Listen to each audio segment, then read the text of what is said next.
Selamat sejahtera saya ucapkan kepada Dr. Mahadi, pensyarah SKP 2101, Kenegaraan Malaysia kumpulan 17 serta kepada ahli kumpulan saya iaitu kumpulan 2. Saya Kedrick dan saya ingin memberikan pengenalan tentang tugasan kumpulan kita iaitu konflik yang berlaku antara kumpulan etnik di Malaysia.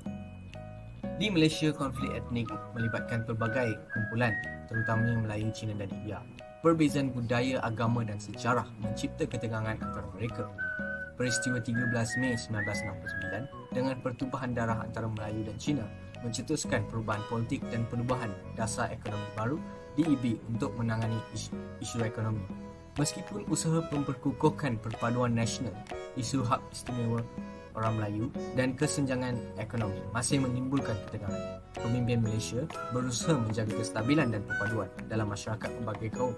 Tetapi cabaran konflik etnik terus memerlukan penyelesaian dan pendekatan yang holistik.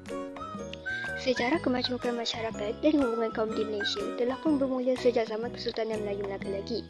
Terdapat pelbagai bangsa dan agama yang hidup bersama dalam keadaan yang aman dan damai kerana masyarakat tersebut telah mempunyai sifat setia dan taat kepada pemerintah.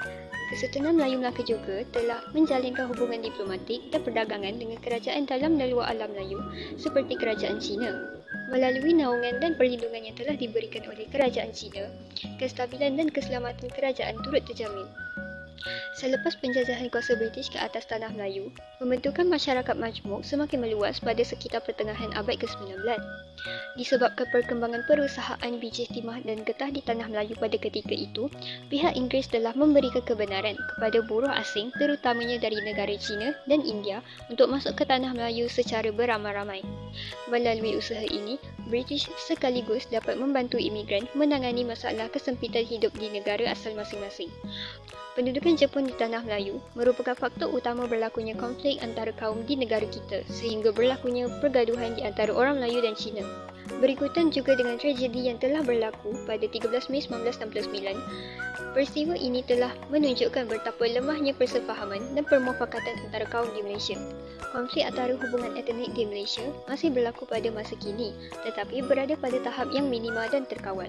Oleh itu, kita perlulah saling bekerjasama dalam usaha untuk memastikan isu-isu yang timbul berkaitan dengan perselisihan faham antara setiap kaum di Malaysia dapat diselesaikan dengan cara yang efektif.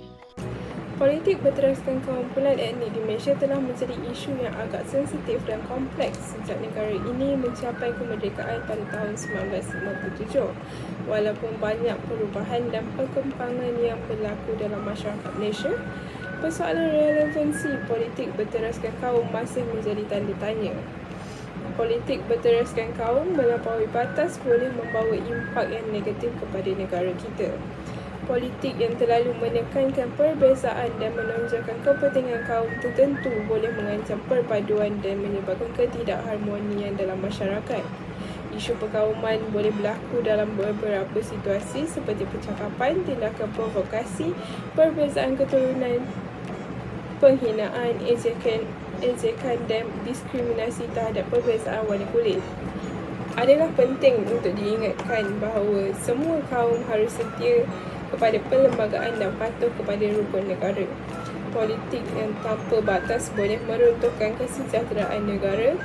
Sejak kemerdekaan tercapai pada tahun 1957, negara ini telah berusaha untuk menggalakkan perpaduan dan keharmonian antara semua rakyatnya.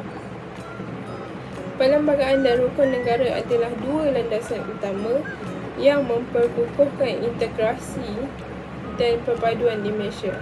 Perlembagaan Malaysia menjamin hak-hak asasi semua warga negara tanpa mengira kaum, agama atau latar belakang sesebuah etnik. Seperti yang diketahui umum, Malaysia merupakan salah satu negara yang terkenal sebagai negara yang kekal aman dan harmoni walaupun mempunyai pelbagai kaum dan etnik.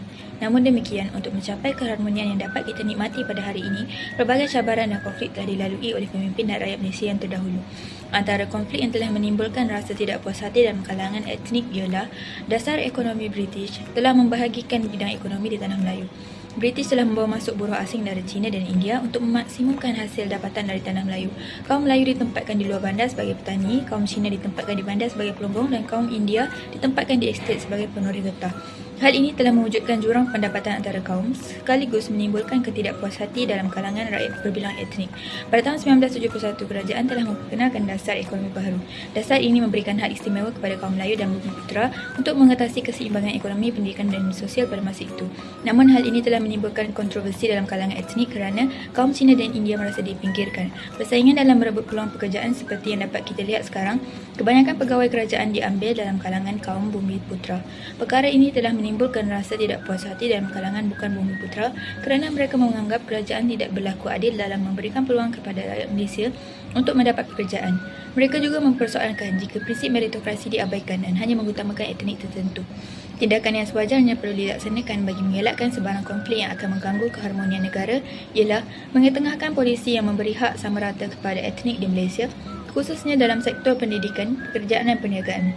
Semua rakyat Malaysia haruslah berganding bahu bagi memastikan perpaduan etnik dalam sektor ekonomi dapat dicapai. Seterusnya, antara konflik yang berlaku di antara kumpulan etnik di Malaysia dari segi sosial ialah peristiwa 13 Mei 1969. Peristiwa ini merupakan sesuatu yang sangat popular di Malaysia kerana ia sebuah tragedi yang meraguk banyak nyawa pada malam pilihan raya umum kerana berlaku beberapa ketegangan politik di antara kelompok Melayu dan kelompok Cina dan juga terdapat jurang ekonomi yang sangat besar antara kaum Melayu dan kaum Cina dan juga latar pendidikan yang berbeza. Konflik seterusnya ialah isu hak keistimewaan orang Melayu. Hak istimewa orang Melayu ni ialah hak yang diberikan daripada pemerintah kepada orang Melayu dalam hal ekonomi, pendidikan, tanah dan lain-lain lagi.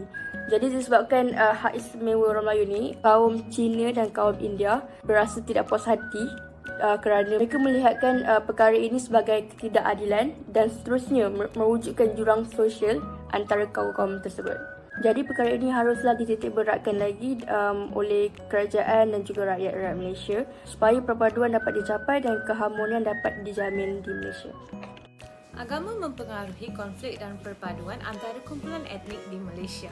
Malaysia bukan sahaja negara dengan majoriti penduduk Islam, tetapi ia juga mempunyai banyak agama lain yang dianuti dan diamalkan secara bebas. Terdapat pelbagai isu yang berkaitan dengan agama yang boleh menyebabkan konflik antara kumpulan etnik ini. Antaranya ialah ketidakseimbangan persepsi terhadap beberapa agama. Selain itu, isu berkaitan dengan konversi agama juga boleh mencetuskan kesan. Di samping itu, politik juga menjadi punca konflik apabila isu-isu agama dimanipulasi untuk kepentingan politik.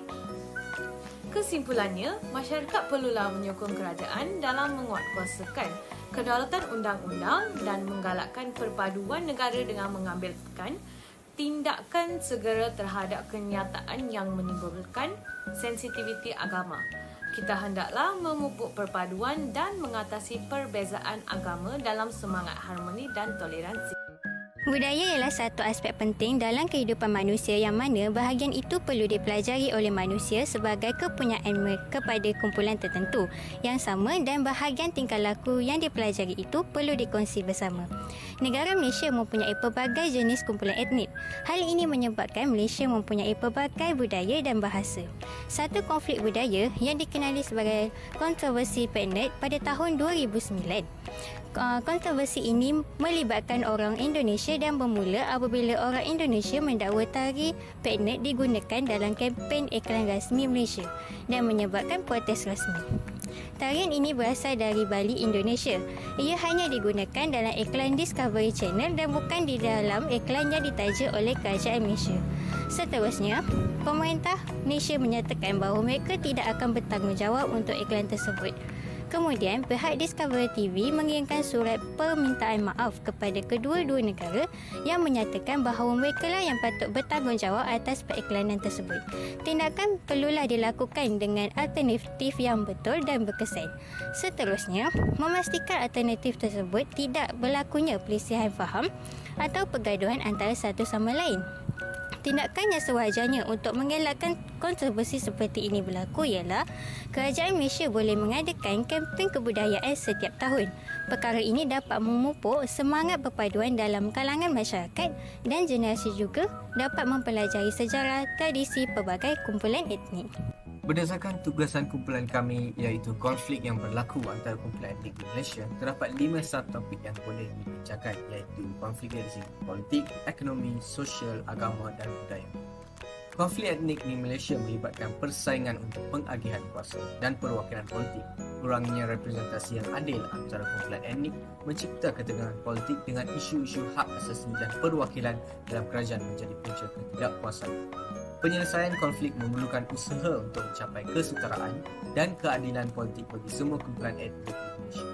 Pengiktirafan dan penghargaan terhadap kepelbagaian budaya bersama dengan pendekatan dialog dan saling menghargai penting untuk mengurangkan ketegangan dan menyokong perpaduan budaya di kalangan masyarakat Malaysia. Sekian, terima kasih.